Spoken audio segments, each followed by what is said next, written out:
qu'il repose en paix, a également attribué ce nom à Métatron car lui seul agit les jours profanes alors que Yesod le fait les jours de fête, comme nous l'avons expliqué dans les 4e et 5e chapitres de la section sur l'Atsilut, Beria, Yetzira et Tassia. C'est pourquoi ce nom s'applique à eux car il se réfère à l'union. Comme cela est expliqué plus haut, le 10e nom c'est Adonai, et ce nom se réfère à Malkout, et elle est appelée de nombreuses fois ouverture extérieure dans les paroles du Rashbi, qu'il repose en paix. Et le sens en est que ce nom est l'ouverture qui permet d'entrer vers les autres séphiroth. Et il est expliqué dans le Sefer Ahora que ce nom provient de l'expression traverse du tabernacle qui est une expression de contenance car ce nom est un coffre et un réceptacle pour le nom de 4 lettres et pour toutes les séphiroth, comme cela est connu. De plus, il est écrit, car les lettres du nom Adonai se réfèrent à son règne. Comment? Le Aleph est le secret d'Yé, et il se trouve au-dessus du Yod qui est le secret de Yahvé qui est lui-même une résidence pour Dalet, et ces dernières sont le secret des 54 noms de l'existence car ils sont le secret de toutes les sortes de Shefa,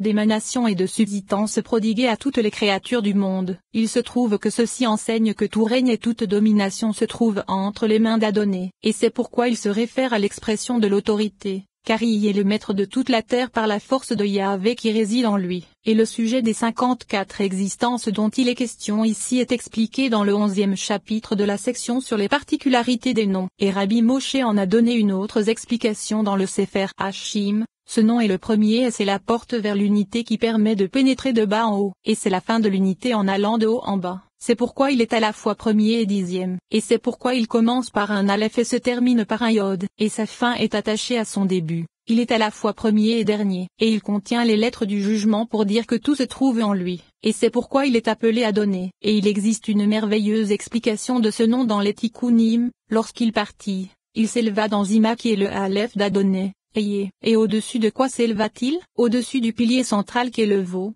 l'encerclant comme un anneau au doigt. Et il s'éleva dans le Dalet des Adonai qui correspond aux 2 bras et aux 2 jambes, jusqu'à s'élever dans la lettre Yod qui est à bas, c'est-à-dire Okma, le Yod suprême, car c'est à partir de là qu'il est exalté. Comme il est écrit, c'est avec sagesse que l'Éternel fonda la terre. Et le sens en est que le Yod est attribué à la fin de cet attribut car il se réfère à son essence. En vérité, il s'élève via les degrés jusqu'en haut pour recevoir le Shefa et un niveau infiniment élevé, et la voie de son élévation est la voie de la maison d'Ima. Et puisque la règle de son élévation est le principe de Bina qui est Ima, c'est de sa force que provient le début de son éveil pour s'élever. C'est pourquoi ce qui apparaît en premier dans son nom c'est le Aleph, pour indiquer le Aleph d'Yé qui se réfère à Bina. Et c'est ainsi que le Rashbi, qu'il repose en paix, l'a expliqué dans le Zohar sur le Cantique des Cantiques. Et c'est ce que nous avons étudié dans le second chapitre. Et au-dessus de quoi s'éleva-t-il? Explication. La voie de son élévation c'est la voie centrale. Et c'est ce qu'il est signifié par, au-dessus du pilier central qu'est le veau, l'encerclant comme un anneau et ce Torah. Car son élévation vers la maison de son père se fait par le secret, une femme vertueuse qui couronne son époux. C'est-à-dire qu'elle est comme un anneau au bout du doigt, le Yod au-dessus du veau. Et ainsi, il est indiqué qu'elle se trouve au-dessus de lui lorsqu'il s'élève. Comme cela est expliqué dans les Tikkunim, et il s'éleva dans le Dalet, c'est-à-dire qu'elle s'élève au-dessus de Netza et Od en direction de son épout, puis au-dessus de Ezed et Gebura en direction de son époux, jusqu'à s'élever vers le Yod qui est à bas. C'est la différence qu'il existe entre les lettres du nom Adonai. De plus, nous avons trouvé à propos de ce nom et du nom de 4 lettres que l'un est un palais pour l'autre, à l'image de Tiferet et Malkout, car les noms sont les séphiroth et les séphiroth sont les noms, sans qu'il y ait de différence entre les deux. Et il est connu que Malkout est un palais et un refuge pour Tiferet car c'est en elle qu'apparaissent ces légions. Et les lettres de l'un sont comme les autres de l'autre, le Dalet correspond au Dalet, 4 faces et 4 ailes. Et ceci a été expliqué dans le Zohar sur la Parasha Pekudei, Adonai le secret du tabernacle,